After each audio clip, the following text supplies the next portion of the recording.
Hello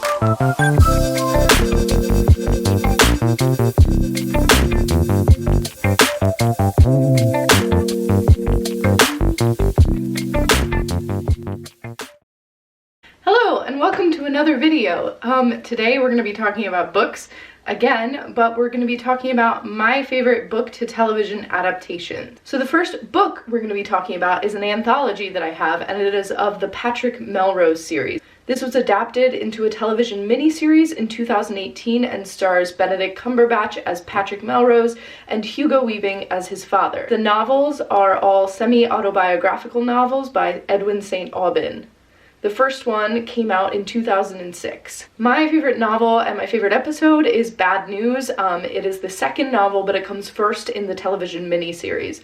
I think that Benedict Cumberbatch does an amazing job playing Patrick Melrose because Patrick is such a complex character. It's very intense subject matter and definitely not for people under the age of 18. It covers Patrick Melrose's childhood into adulthood as sort of he had an abusive father when he was a child, and then it covers the sort of aftermath of his life as an adult, riddled with addiction and alcoholism and recovery and just trying to get through life. Like I said, it is a heavy read, and personally I think it's an even heavier watch, but it's so well done. The casting, the styling, the representation of the novels I think is really accurate, and that's why it is one of my favorite book to television adaptations. Next, we have The Alienist by Caleb Carr. The novel came out in 1994 and the television series picked up in 2018. If you like period pieces and you're a fan of Criminal Minds, I definitely recommend this book and television show to you. It is currently in its second season. It takes place in 1896 New York City, and it follows Laszlo Kreisler, who is a psychologist, also known as an alienist back then. It also follows newspaper illustrator John Moore and Sarah Howard, who is a legal secretary, as they solve a crime. The killings are gruesome and ritualistic, and they are of young male prostitutes. Again, this is definitely not something for children. It is very much so an adult book and an adult TV series because of violent themes. The casting for the show is excellent, and I think that the actors really capture the characters. Also, it is a beautiful piece of television to watch. It's very dynamic. It has the period style down really well, and I think it is a great adaptation. Now, I know the next one people have mixed feelings on, but it is the Magician series by Lev Grossman. I am showing you the third book in the series, which is The Magician's Land, because I have lent out both of my copies of the first two books. So this story is an adult fantasy trilogy, and the TV adaptation came out in 2015, and they just finished their final season this past spring. The story follows Quentin Coldwater, who discovers a magical school called Breakbills in New York City, which he later attends. I would recommend this to fans of Harry Potter and the Narnia series because the trilogy gives nods to both of those franchises. Unlike the two aforementioned series, The Magicians is definitely for adults. It is adult fantasy. There are violent and sexual themes in it, so please, am I allowed to say sexual on YouTube, or is that going to get me potentially crossed off? I don't know. Anyway, this has adult themes, so this is definitely not for children, despite the fact that it is a fantasy read that incorporates sort of storylines akin to Harry Potter and Narnia. My favorite character in the series is Elliot Waugh, and I think that they cast him perfectly well in the television series. I'm really happy with Hale Appleman's casting, and it's kind of almost worth watching it just for Hale. The next book in the video is The Night Manager by John Le Carre. You may know him from Tinker Tailor Soldier Spy. This book came out in 1993 and the television adaptation came out in 2016. It is a miniseries drama starring Tom Hiddleston and Hugh Laurie. It definitely has a James Bond-esque feel, so if you're a fan of the Bond franchise, I would definitely give this book a chance.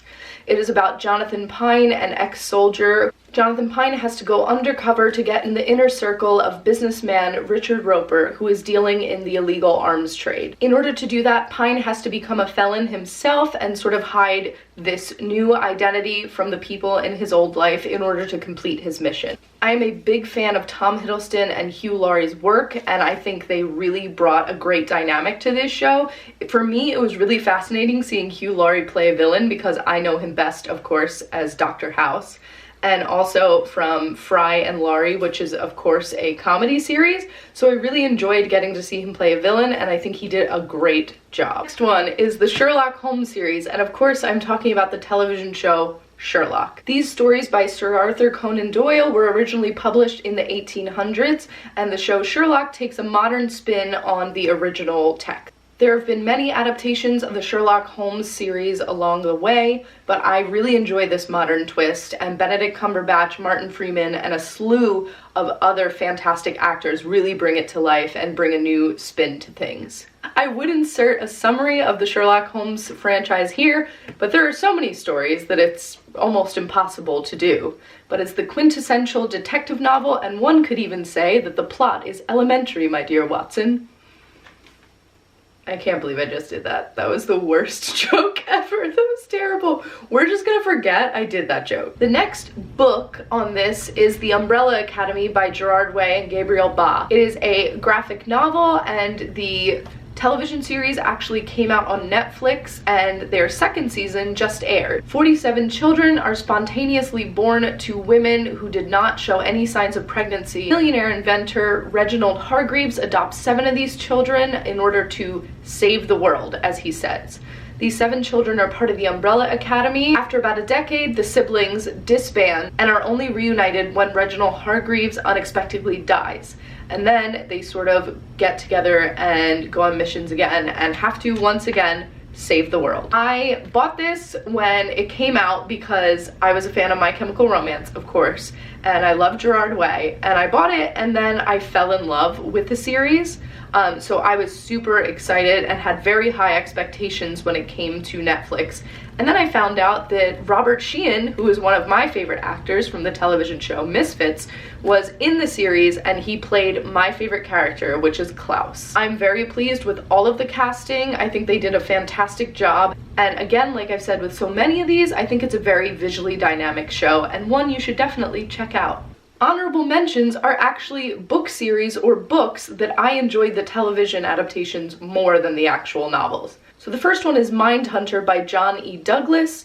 It is about the original behavioral analysis unit in the FBI, and it goes through a series where he's interviewed killers and such. It stars Jonathan Groff, and it is a Netflix series. My main qualm with this book, it is written from the point of view of John Douglas, and I find him a bit abrasive, and I feel like he kind of talks down to the reader, which makes it really hard for me to sit there and enjoy it when I feel like someone is talking to me like I'm an idiot. I'm not trying to trash the guy, but he seems a bit full of himself, and to me that's just not a great point of view to be reading from. I really like the TV show because Jonathan Groff's portrayal of him is not as condescending and more human, and it just makes me like the Netflix series more. If you know me at all, you know that this next honorable mention pains me to say. It is the Dexter series by Jeff Lindsay. I am a huge fan of Dexter. It is probably tied as my favorite TV show with Peaky Blinders. I can watch this a million times and never get tired of Dexter. However, the books left something to be desired for me. I have read the first 2. I plan on reading the rest of the series just because I'm such a big Dexter fan, and I'd like to see if I like the series more down the line, but it just missed the mark for me. Alright, we got through the video despite the millions of times I tripped over my words, which you can see right here. And now for something completely different. In order to do that, Pine has to become a felon himself. In order to do that, Pine has to become a felon. Felon. Oh, Jesus Christ. I would insult. It is the despite the 1,000 of times. Alright, we got through the video despite the thousands of